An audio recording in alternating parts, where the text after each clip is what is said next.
Hope you can hear me all right. I've got a bit of a throat issue, but I'll sort that out later. I'll tell you about it later anyway.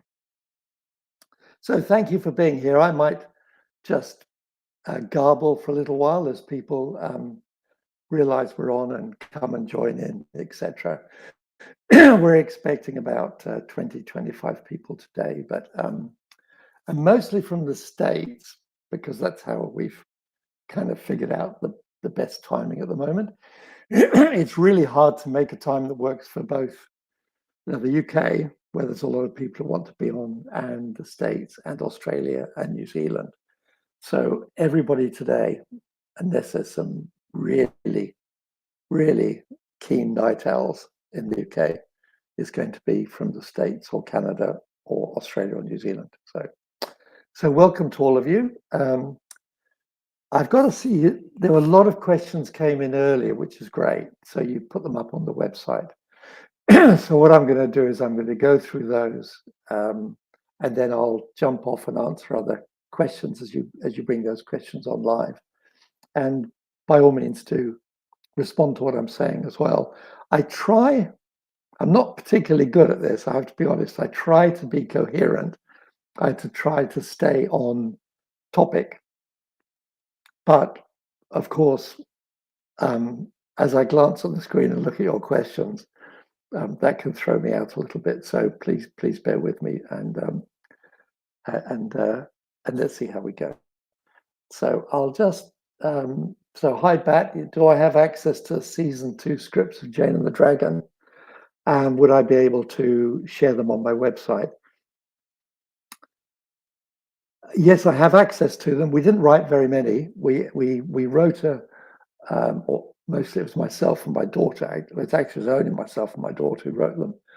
We wrote a lot of premises for season 2 based on my story arc that I had for the whole of the Jane world, which I produced before we even thought about making the TV show.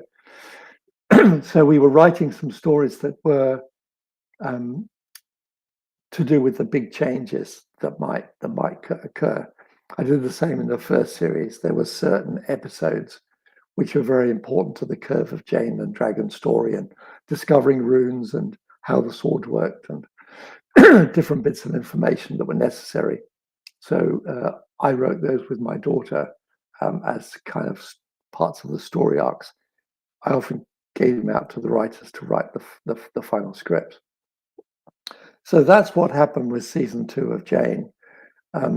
Terry and I worked through the series arc and worked out when 5 or 6 key stories needed to be in there to tweak the growth of the relationship along and the seriousness of what she was doing.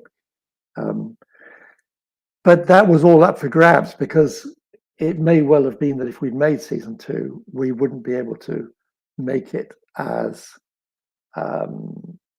tied to a season arc as modern television is, because back then with broadcasters, they wanted the ability to just chop the episodes up, put them in any order, and then rerun both seasons all chopped up in any order.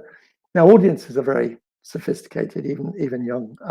The audience that this was aimed at are very sophisticated, and they can deal with all of that anyway. They kind of know as soon as they see a story where it fits in the great adventure. But because we didn't get the season 2 up, we couldn't get enough finance together to green light it. Those stories basically remain in my personal archive. So they will form some of the thinking around any possible season 2 that we might get for when Jane's at that age. But they're essentially just in my archive. They do, because they've arisen out of my complete backstory, they are moments I would then use in novels and things like that.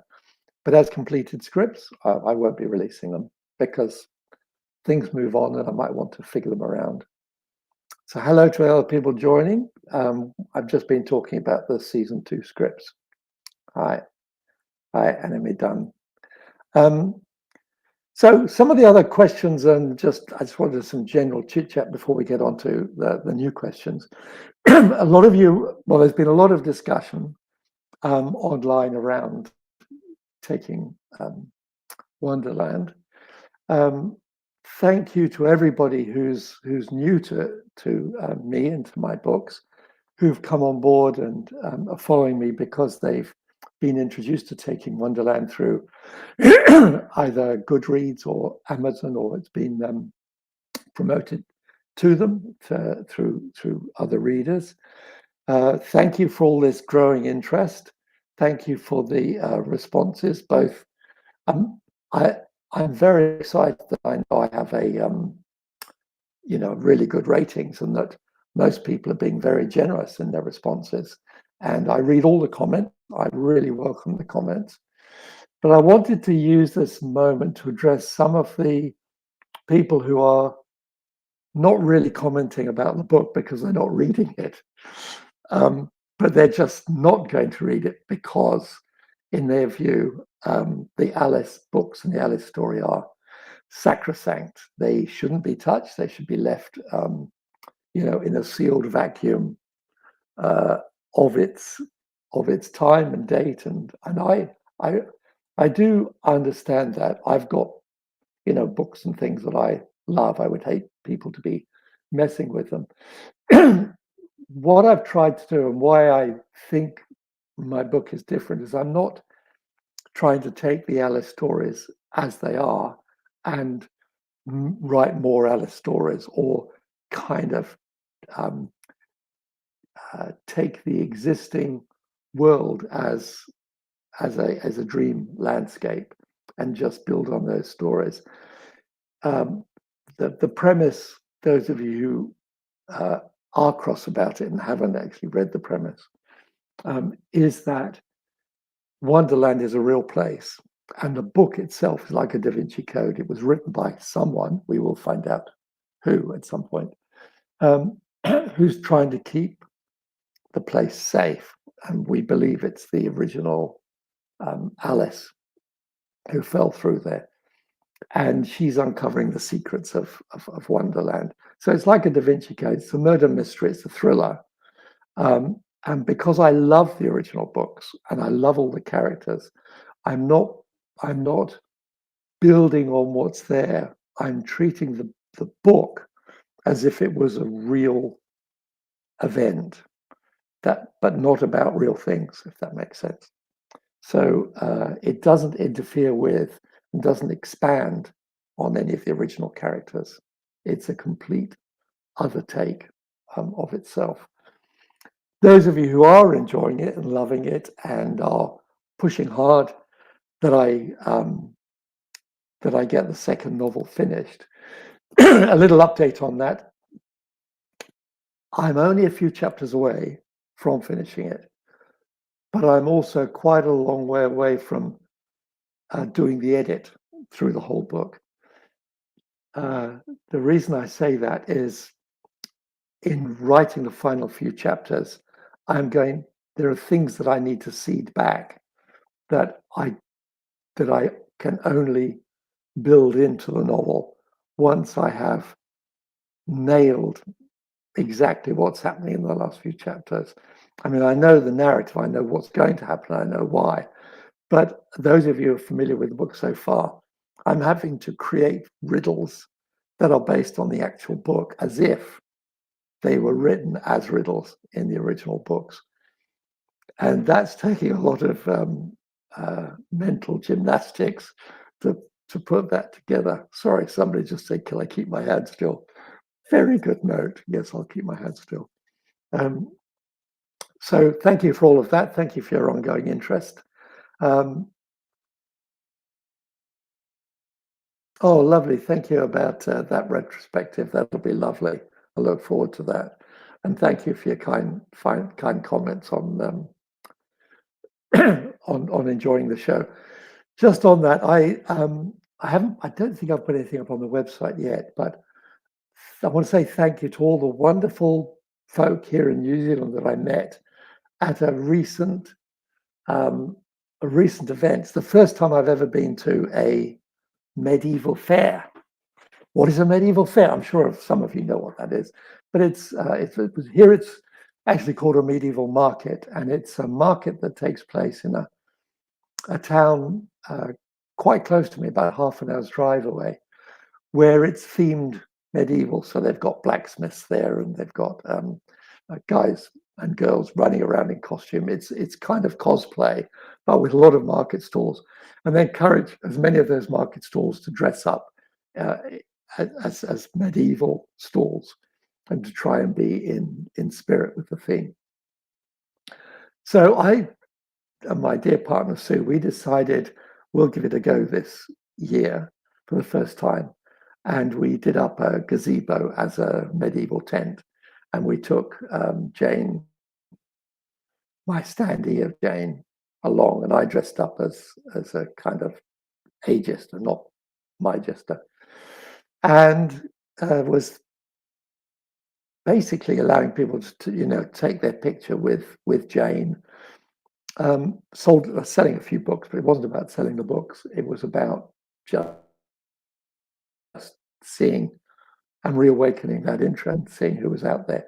And honestly, it was overwhelmingly delightful and meaningful for me, because so many people came up for whom, thanks, Kyla. Yeah, it's Renaissance festivals. They're great, aren't they? So many people came up to me and said how important Jane was to them growing up. A few wonderful young women came up and just stood there and sang the entire theme song, to the bewilderment of other people wandering past who had no idea who Jane was. So thank you to all those fantastic people, and for sharing your stories, and for sharing how much Jane meant to you, and how she was an important role model at the age you were when you discovered her TV show. So that is a huge joy for me personally, and I share all those comments with the various team members that I'm still in touch with, because it meant a lot to so many of us. And you became interested in them because of Jane and the Dragon, Kayla. Oh, thank you. Yeah, I will try and put some. Everybody who took their picture there with me or with Jane, I asked their permission if I could put it up on the site, and they all said yes. So I'll share some of those pictures of those lovely folk very, very soon on the website. So to the questions, now that most people have caught up with us and are on. So that the old Jen, the Q&A, I said that Jester would reveal his name. Now, a few of you have asked this question, somebody in a great deal of detail, why they're perhaps a little bit irritated with me. Some of you are really gentle with me, and I appreciate that, but I can also read the irritation between the lines. So when will we find out? We'll find out in the next novel. What I want is it's a sort of B story in the next novel. The next novel, she wants to find Gunther. She's setting off to find Gunther. She's all setting off away from the castle on this expanded journey to fulfill her undertakings to Dragon, literally to spread her wings, I guess. But on the way, I want so finding Gunther is an important driver. And then she also she's made a promise to herself, or she will in the final chapter of Dragon Blade.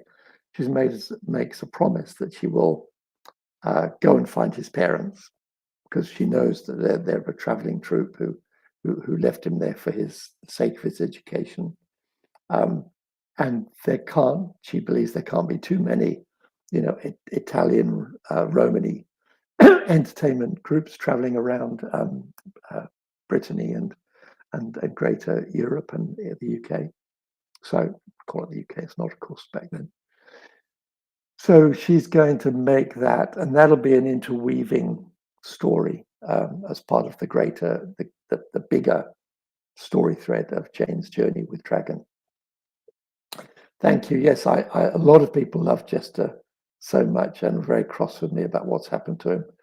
But I also want to fulfill a promise that I'm going to be writing lots of short stories as time allows, because there's so many moments in the period at which the TV show is set. Lots of little stories that occurred to me and to my daughter Terry, who's one of the lead editors and story developers, that we would love to expand on. And I think short stories are the best way to do that because they don't really fit inside the bigger novel arcs that I've got in mind. So there will be more fun and games with Jester retrospectively. So to some of the bigger questions that I've promised to get onto, and I will come back to Jane. So I know a lot of you here, you want to hear more about Jane. I'll finish off by saying on Jane, I've just finished the next chapter and it should be up tomorrow, either later today or tomorrow. So I look forward to you reading that and sending me your comments. I think there's 2 chapters to go, and then I will publish the book on Amazon. It'll give me a little while to do that. And then, of course, I'll be able to bring my focus and my attention onto completing the second Wonderland story. Why have I not been writing the 2 in tandem? I'll come to that a little bit later on because, thank you, Kayla.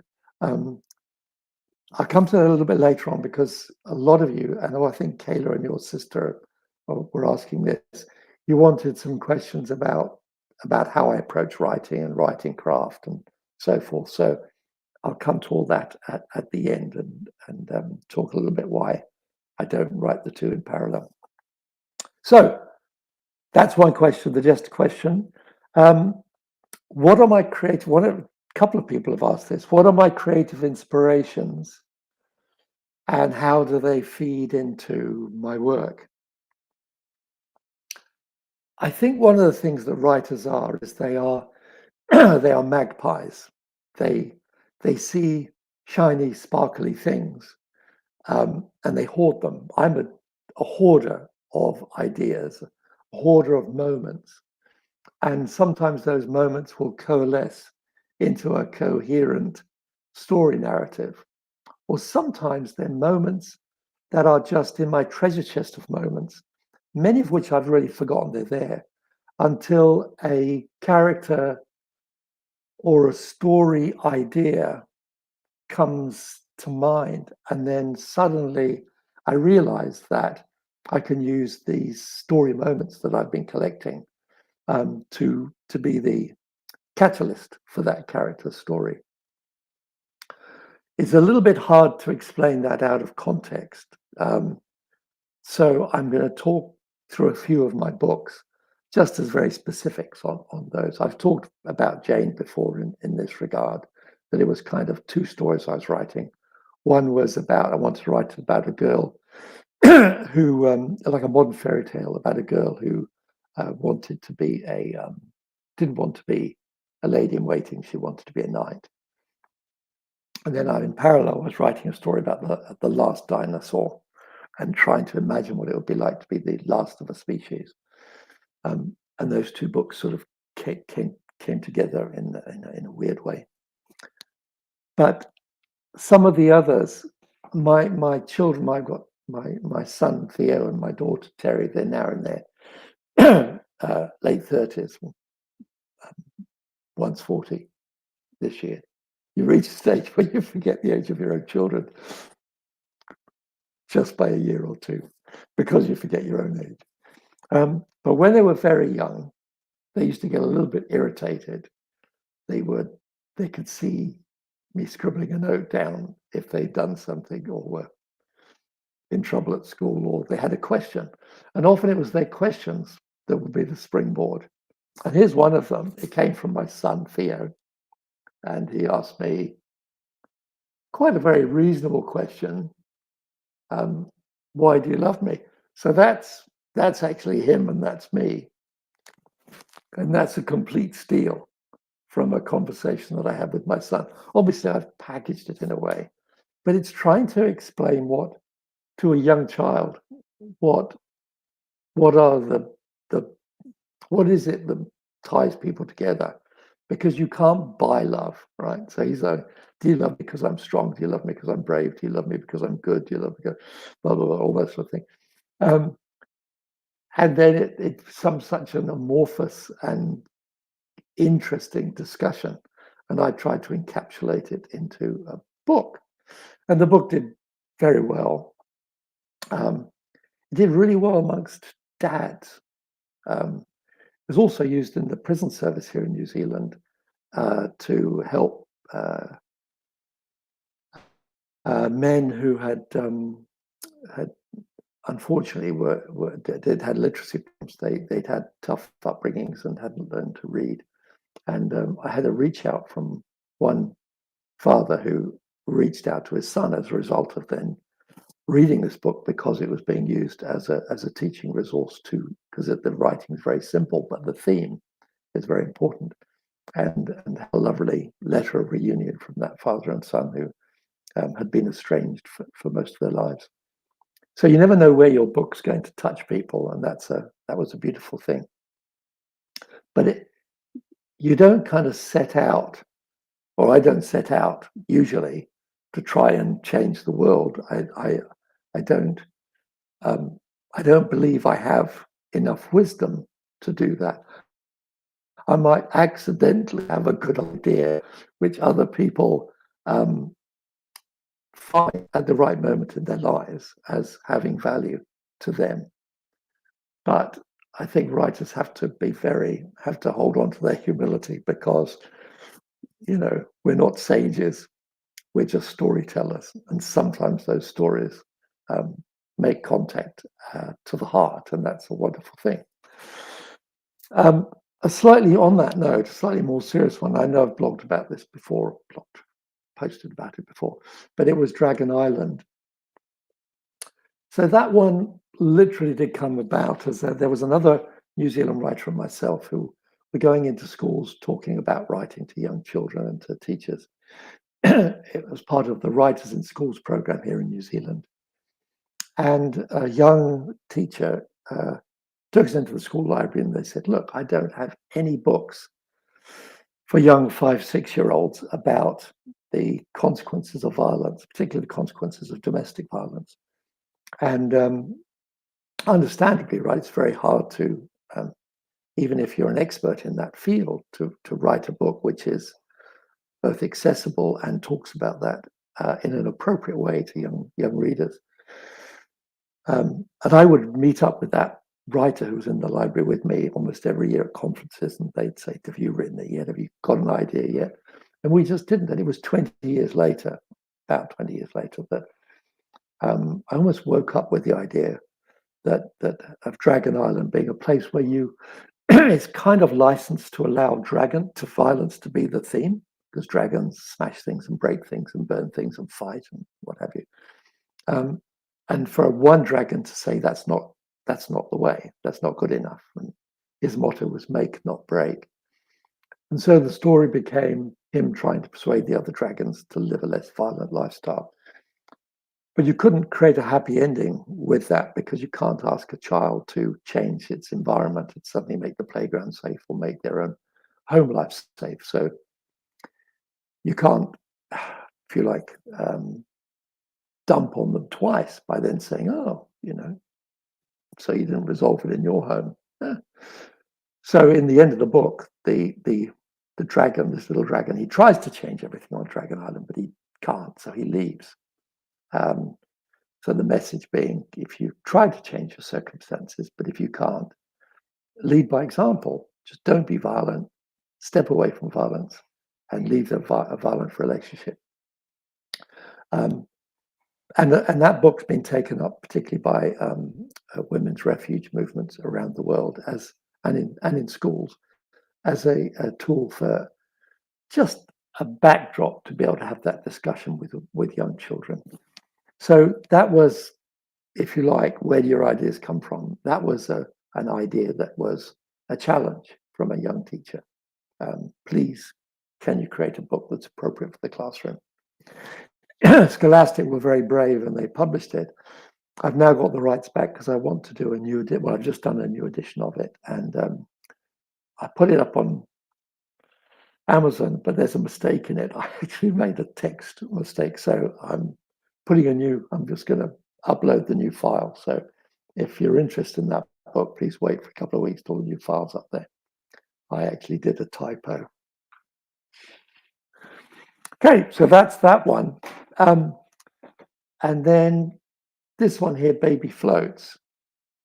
Again, this came about as a result of lots of questions with my own children about growing up and about leaving certain aspects of your life behind. And I wanted to write a story about it because it came to a head.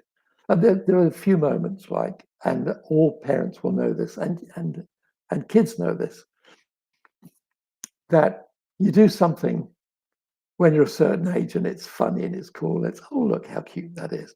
You do it even a year later. That's not cool. That's really not cool. And I had that incident in my own household where my little daughter, who I think she was 2.5,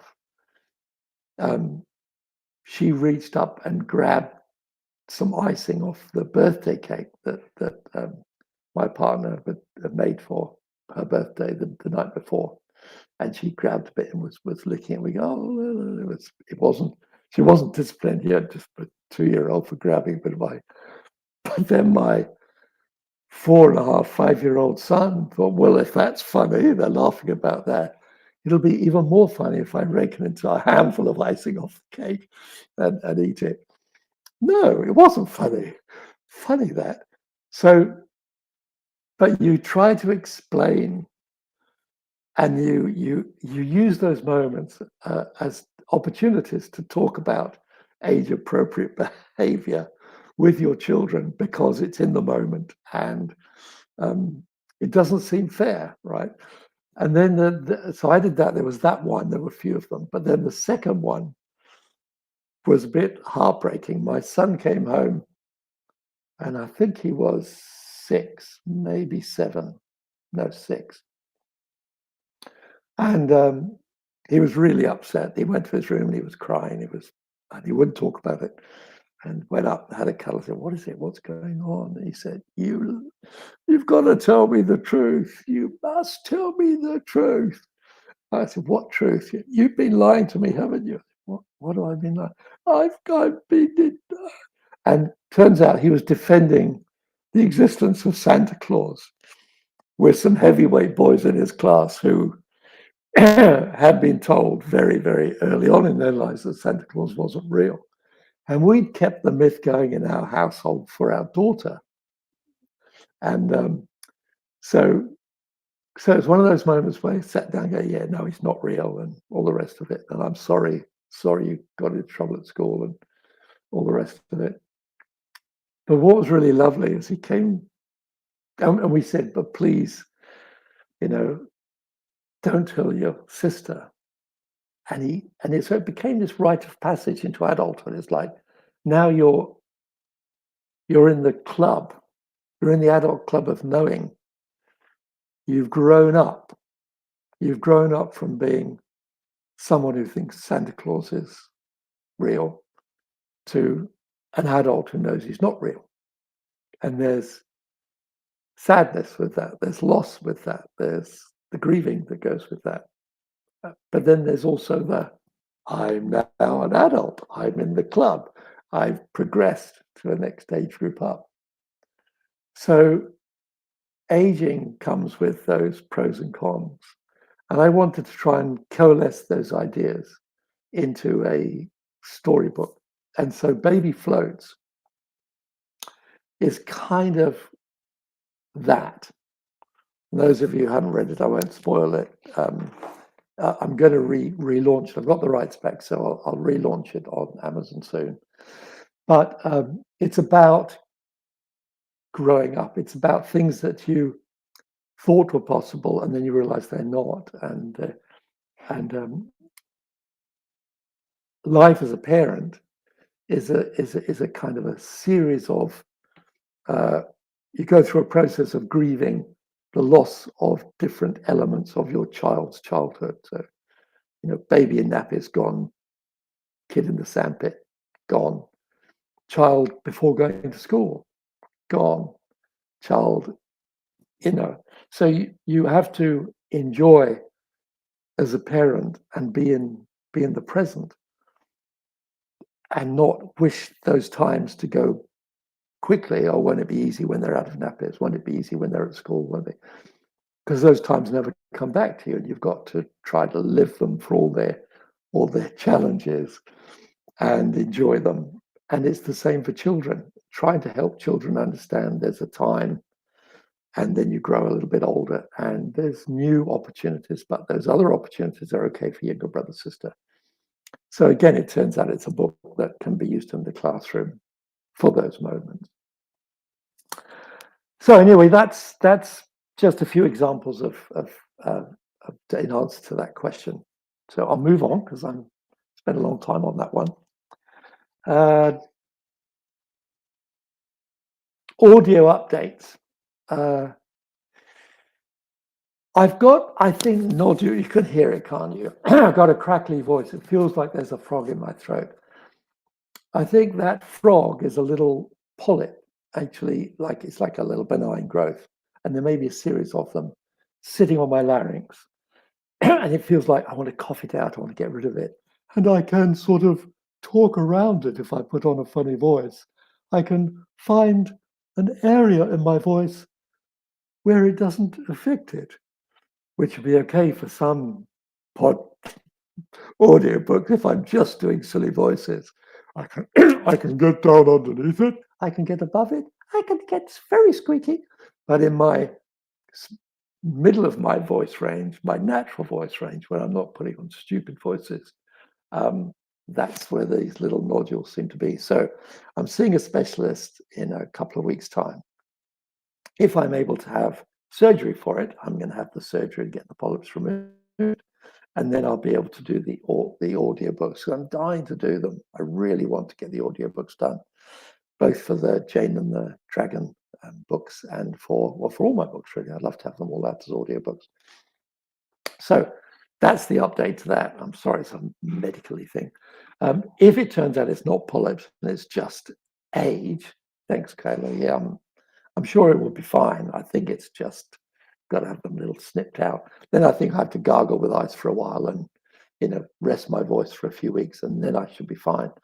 If it's not that, if it's kind of just age and it's just calcification of some of the structures in the larynx, then there are things I can do, like gargling with ice before I record, and all sorts of things I can try to do. But if it's polyps, I want them gone. So the audiobooks are going to have to wait until that, because I really want to do them myself. It feels, I don't know, it feels odd that I give them to somebody else to do, because I can hear all the voices and I know the pacing, and somebody else will probably do a much better job. That's the truth of it. So maybe I have to let go of that. But so AI, BK, I think this one was you. And you mentioned a couple of AI systems. I won't re-mention them here because I tend not to talk about brands or I don't want to be a promoter of any particular softwares and things like that. But do I use them? The answer is no. Actually, I would be hopeless with them because I'd be in constant conflict with them. It would be like, I've really enjoyed co-writing with other people in the past when it's not been a project that's been super special to me. And when it's been somebody else's special and I've been brought on as a sort of consultant writer, I really love the teamwork of writing with someone else. But when it's my stuff, I don't want anybody in there. And for me, AI is actually another creative voice. It's another person. It just happens to be AI who's pulling things in a different direction. Now, I know some of them, and you raise one of them, they have an ability to visualize context, places and things, and maybe even, do some descriptive work around things that you can then, saves you some of the hard graft around things. I don't want to go there. That's my personal thing. I so enjoy the interface between what's going on in there and what happens here. And that's magic enough for me. I still don't understand how that works. I used to study neurology years ago, but I don't understand really how the brain turns ideas into language and how that language reflects images and how that evokes space and time and how people can then inhabit that space and that time. I mean, I know what people say, and I read a lot about it, and I have ideas about it, but it really is the most extraordinary set of tools, which is why humanity has dragged itself up from the ape. It's language. It's the ability to communicate and share very, very quickly complex ideas, and to take those ideas to somebody else, them to be able to build on them, etc., etc., etc. And that's why we end up with nuclear power, Oppenheimer, AI, nanotechnology, and all the other wonderful and scary things that the human race is capable of. So just jumping back to your question around how did Jester get the armor he gave to Jane and what's its origin, and also why is everyone suspicious of Gunther, who is showing great growth? Yeah, the short answer. We will find out how Jester gets his armor. I don't want to do a spoiler. It is involved with the bigger story of Dragon. And Gunther, yes, he's been doing so well, hasn't he? He's really, and Sir Theodore says it in this novel, that they believe that if can they manage to undo some of the bad wiring that has been instilled in Gunther by his by the merchant, his stepfather, and everybody I think is seeing the good in Gunther. I think Gunther's a great character, and it's great to have characters that are not fully evolved as good characters yet. They've got a lot of growing to do, a lot of learning to do, but that's what makes them really interesting. It's also is a great segue into talking about a little bit more about Ali in Wonderland. So I'm going to do that now before I talk about the writing craft questions. So a lot of those have come up. So Ali, a lot of people really love Ali. A lot of people find her unbelievably irritating, but they bear with her because they can see where she's going. Others identify very closely with her. So bless you, those people go, yep, that's me. I'm Ali through and through. I think she's like Gunther. I think she's an intensely likable character, but it's very, very hard to get past the anger and this shell she's put around herself and the way that she deals with people to keep the world at bay. But she has to. She has to, and she has to do it to help Wonderland survive, help herself to survive, to solve all the mysteries, and to step outside of herself. One of the reasons Ali's like that, and I don't want to get, I don't even know how to begin this, because this comes from a dialogue I have with a lot of young people that I'm in contact with, because the very nature of my job means I work in the film and television industry with a lot of young people, writers, illustrators, animators. And then a lot of young people write to me or engage with me through social media. And one of the issues at the moment that seems to be really hard is disengagement. Disengagement because there is so much tough crap going on at the moment. There's so many dystopian visions of the future. And it does seem very hard to find a place where you can make a difference and to be able to build a coherent um, trajectory to that future that you want when there's so much coming at you from people who are despondent or living in a very negative headspace around all of this. But I wanted to, if you like, slightly bring those elements into Ali as somebody who's disengaged, but is really smart, really bright. And if she can find that one thing that takes her outside of her anger and makes her want to bring about change for herself and for other people, then she's got so much to offer. And I believe that's true for all young people who have been disenfranchised from their futures, disenfranchised from systems, and feel alienated and alone and uncomfortable and angry. So in many ways, for me, Ali is a way of embodying a lot of those resentments that are floating around at the moment. And I hope that by going on the journey with Ali, there will be a bigger journey that readers can go on around hope and resilience and fortitude and finding love and finding a village. It's very important to find your village these days. So that's Ali. Now I'm going to go to, there's a few more other questions that have come in. They're completely off really to one side because they're to do with, I'll come back to that bit.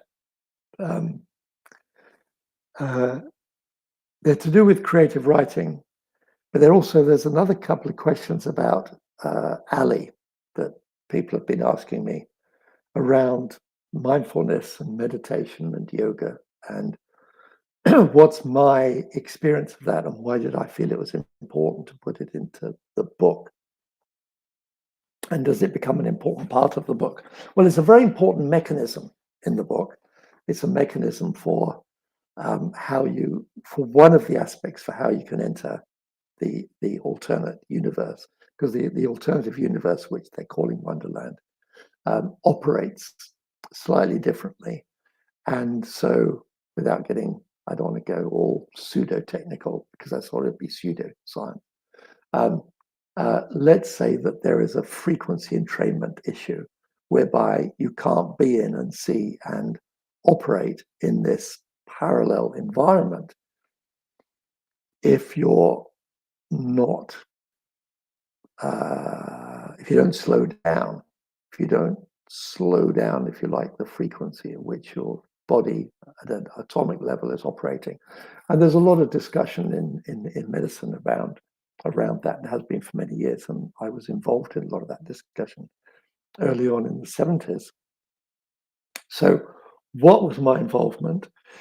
This is a little bit of a sideline. So those of you who are interested in the writing part, you can go make yourself a cup of tea. Now, this is about mindfulness, Zen, if you like, yoga, meditation, and how it has been important in my life, where it came from, and why I believe it's in, why I've incorporated it in the Taking Wonderland novels as a key piece. So I was very fortunate back in the 70s to be working in an area of medicine that I was a student of electrophysiology. So I became there wasn't really a name for it. So since become electrophysiologists, but there were the engineers, the technicians, the electrophysiological technicians. Then there were people who were studying the physiology and working, if you like, in a research area. And then there were people who were kind of a hybrid of people who are working as in the science space as medical electronics folk who are also interested in how that gave us a window into how the brain worked. So the area that I was most interested in was electrophysiology and the electrophysiology of the brain. So the neurology, if you like. And as a result of that, I got fascinated by meditation and yoga, and studied its effect on the body when you practiced it regularly. And it was the early days of using it to try to overcome stress. And then I became involved in the very first biofeedback unit inside a medical traditional hospital. So it was at St Bartholomew's Barts Hospital in London, and in their medical electronics unit, I was invited to start a biofeedback class, really, by my professor, a wonderful woman called Anne Woolley Hart. And in those early days, we were looking at how you could, if you like, accelerate the benefits of yoga and meditation by reflecting outwardly what's happening internally. And that was what biofeedback meant. It meant using tools that could inform you what's going on inside your body, inform you about the autonomic nervous functions that you weren't normally in control of or not aware of being in control of, the things your body gets on with without you having to take control of them. And so by doing that, you could learn to alter your mental states a little bit by if you could create alpha waves in the occipital part of your brain. They were related to first and second degree, stage sleep. When you're starting to get drowsy, they're also seen during early stages of meditation, and they were also seen as being involved when a person's very, very relaxed.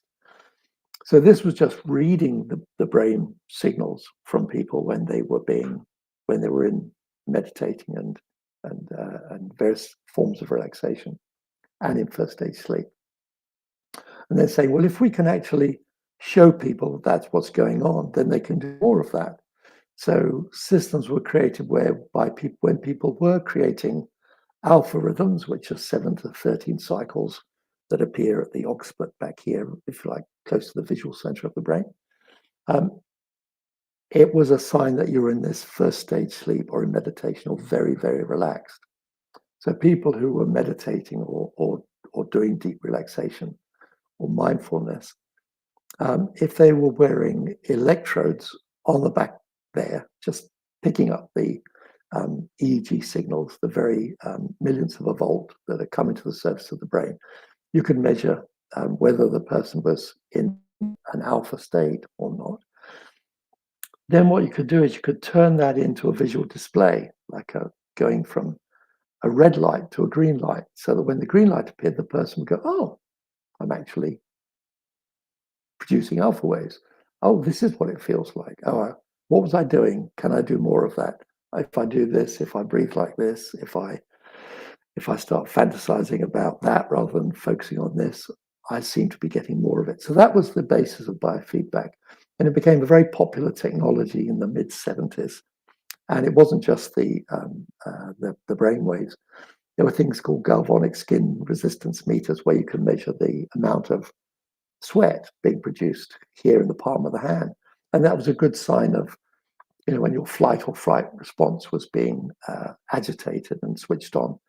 And there are people who are in a constant state of mental stress through their work or whatever.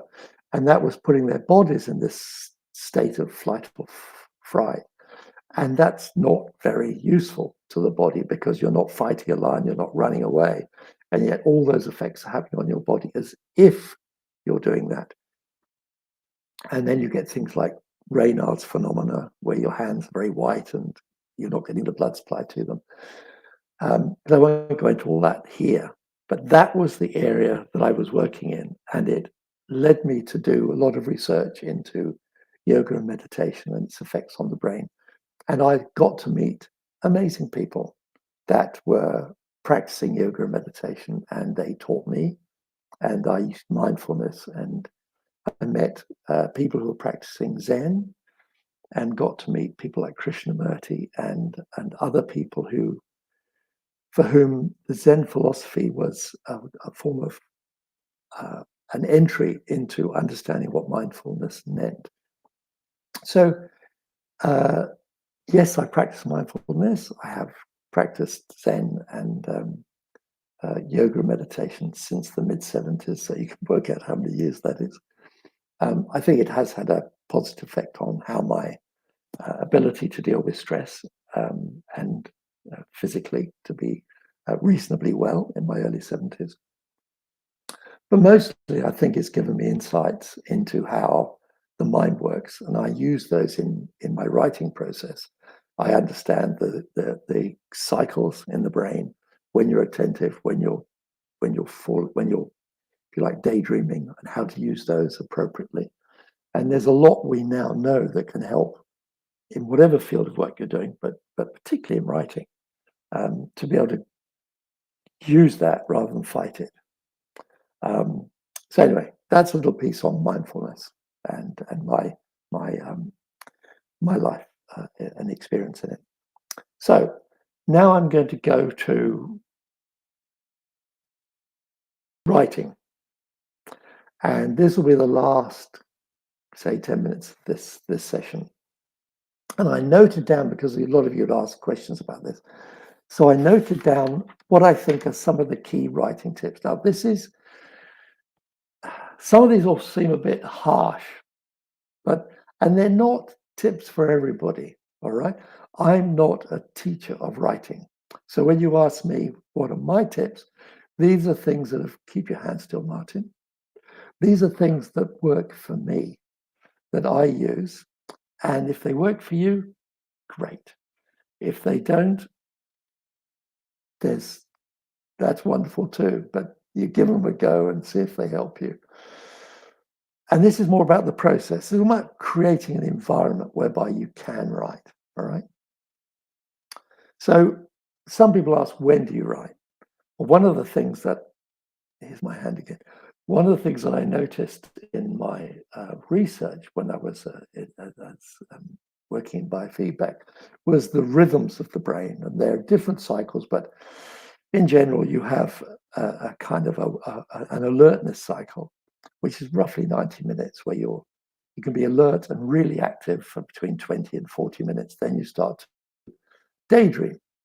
And that's a very important part. You basically have the same cycle you have during your sleep of alertness, and then moving into lucid dreaming and so forth happens during the day. And some people speculate that it allows the brain to kind of take all that information and process it and attach it wherever it needs to be attached, make the association that need to be made. But that's just one theory of what's going on. But it is a real cycle. So if you get to know your cycles, instead of being cross when you start to daydream and go, I wish I could focus, go, oh, I'm starting to daydream, even if it can be thinking about what you want to have for dinner. As you're daydreaming, that can be a very creative time. Just try and move your daydreaming towards daydreaming about a story element, and just kind of close your eyes, be your character, and just hang out in that space for a while and let the daydreaming be sort of creatively led daydreaming.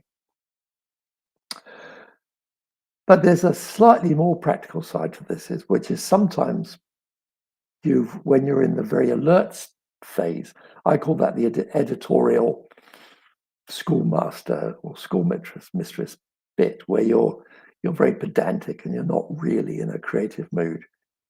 That's a good time to just edit, because what will happen within 20 minutes, you'll be creative again.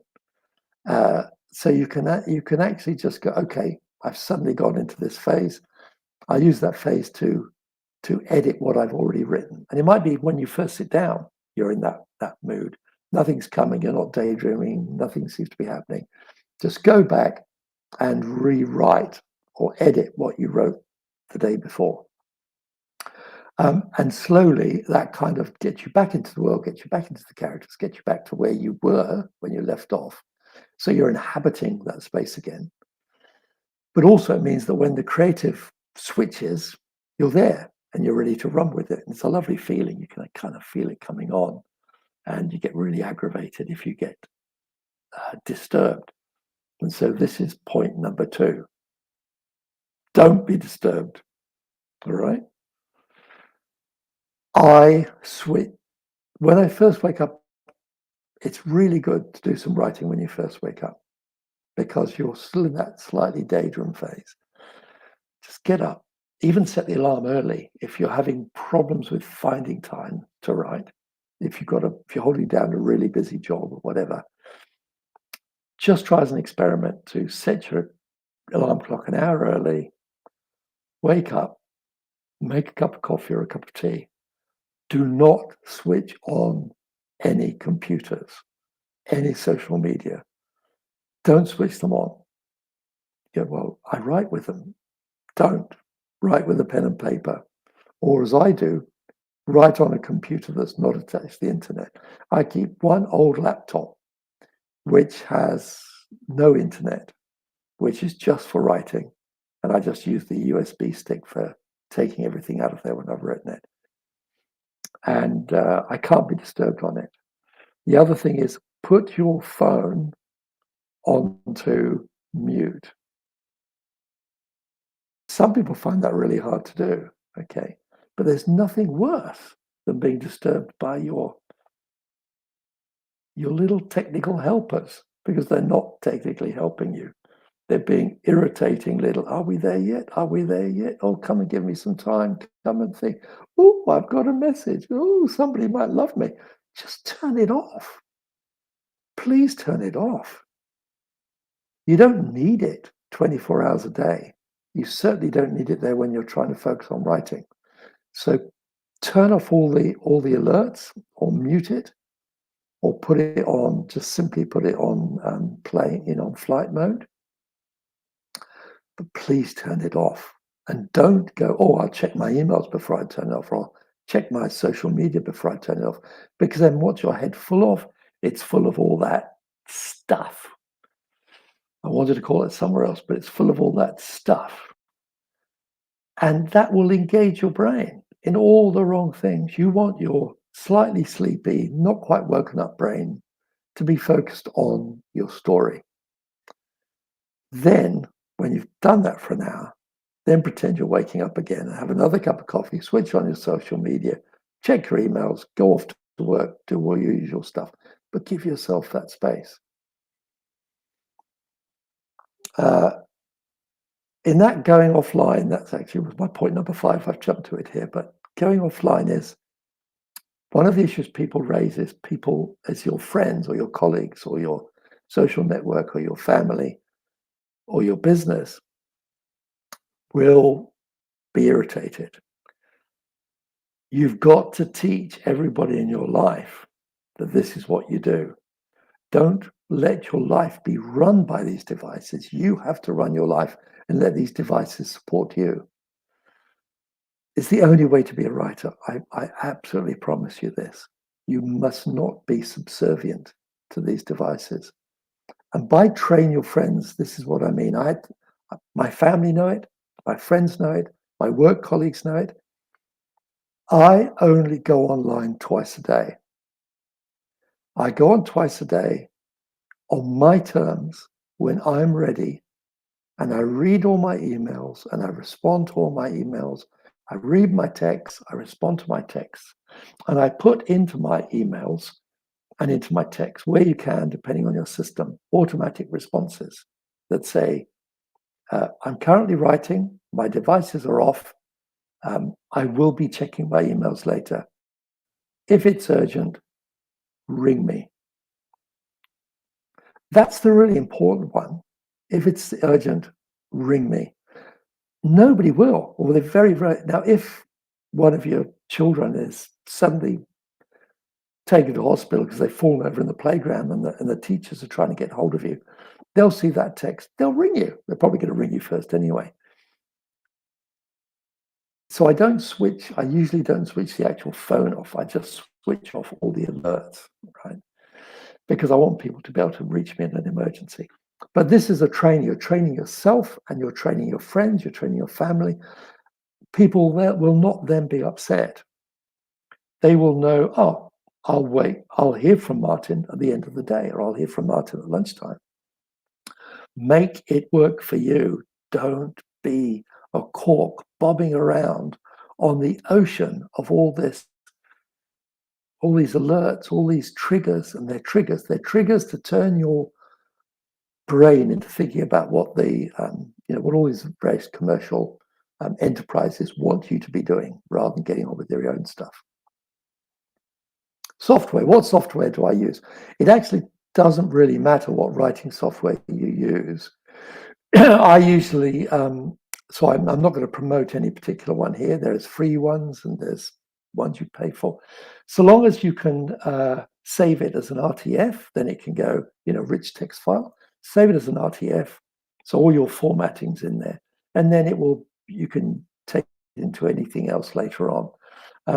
And so long as it saves as a PDF, because it's the PDF that you really want to use when you're sharing it with the next phase of your process. Because a PDF you can lock it, and you can make sure nobody else can change or play with it, etc., etc. It's very important to have a PDF version when you're sharing stuff. Do I store in the cloud? Not very much. I do occasionally. I do all my work stuff in the cloud. We have a drive system. We use Google Drive at work, and I insist that everybody is uploading into that, because we need to share data, and we need to share stories, and we need to share scripts and so forth. So we have a shared drive for each project where stuff gets shared, and I do put my own stuff up into a private folder as a backup. But as a backup, I also just save it on little USB sticks and on my desktop or laptop. And the reason for that goes to the other one that I talked about, is my writing laptop isn't connected to the internet. It never will be. It doesn't work on the internet. That I took all that software off a long time ago, and I've just got one very powerful little laptop that does nothing else except is using for writing software, and stick a USB in it and store it. It's a great way to. It's fast. It's not playing catch up. There's not a lot of other things going on in the background. It's just doing what you want to do. It's just a typing machine. You can often get them for free.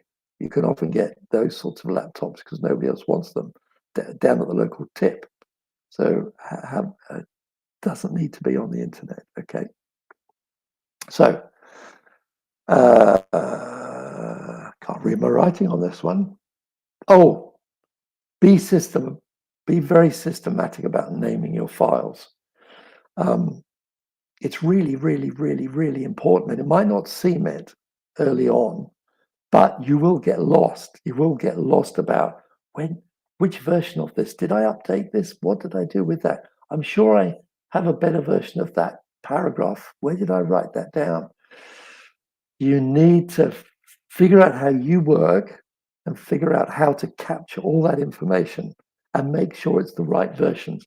And so you can go back to it, because sometimes you're editing something, you're writing, and then you go, actually, I prefer the version 2 weeks ago, and all this stuff, I've taken me off down a bit of a rabbit warren. I need to go back.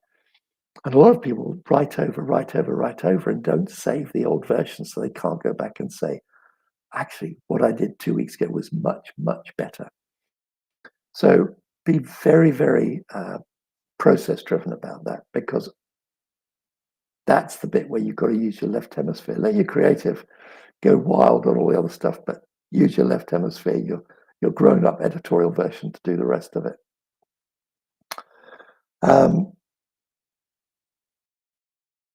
Always do something. One of the questions is, what happens if you're not in the mood? Always do something, because you will get it. It usually means you're not in that cycle, or you're in the wrong place in that cycle. So if I sit down and I stare at it, nothing's happening, I will do one of two things.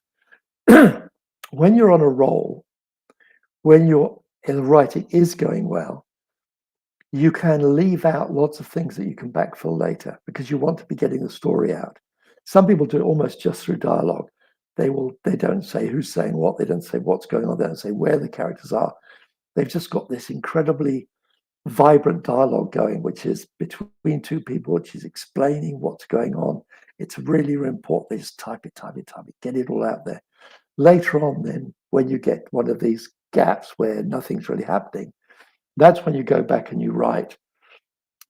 You write in all the editorial material, who's saying it, where they are, what their actions are while they're talking. Build all that context around it. Another piece you can fill in later is descriptions of place. Sometimes when you're on a roll and something's happening and it's happening quickly and you're trying to keep up with your characters, you don't want to stop and actually describe the environment they're in. You know, they might land, Jane the Dragon might land in a paddock, right? But it's what they do when they get there, the conversation they're having, what the problem they're trying to resolve. I can describe whether it's a cornfield, what time of day it is, what the heat's like, all that sort of stuff later. It's not so, that's not so much creative writing, that's kind of the editorial fill. So you can do that when things are not happening. Another thing I do is I walk a lot. I will take my characters, package them up in my head, and walk and just listen. I listen to a conversation they're having, and I always take a little notepad with me just in case, and I just sit down and I can scribble down the key points of it. But one of the reasons walking is so good, it seems to be daydreaming. It seems to be that being in a wood or in a beach or going down to the local park or what have you brings on that kind of right hemisphere daydreaming thing because you're not sitting staring at your screen going, I've got to do this, I've got to do this, I've got to do this. So it kind of frees you up. It gives you permission to daydream a little bit. And so you're not going, I've got to do this. You can just ask the question and then kind of wait for whatever's going on in your brain to go, oh, here's a thought. Then you note it down. Yeah, those are the main points I wanted to cover off today. So a lot of questions coming. I can't answer these. I'm sorry, Kayla and Bat and that. Is there a way? Oh, yeah, there's a way you can send you fan mail. If possible, please send it to the website. That's my go-to place. I read everything that goes on there. Or you can send them as comments to my, pardon me, my TikTok. I read all the comments and I try to reply to the comments. And so, will Rake and Paper get married? Will Rake and Paper get married?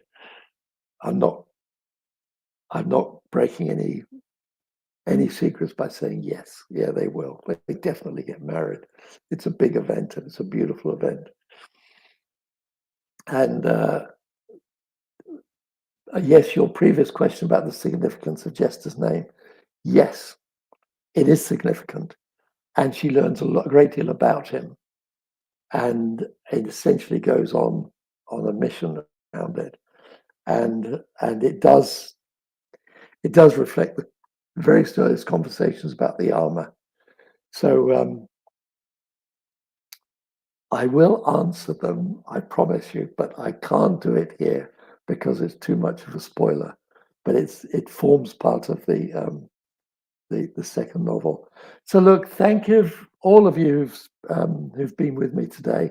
Some of you have been here for the whole thing, so that's wonderful. Thank you. That's a huge amount of your time you've given up to this.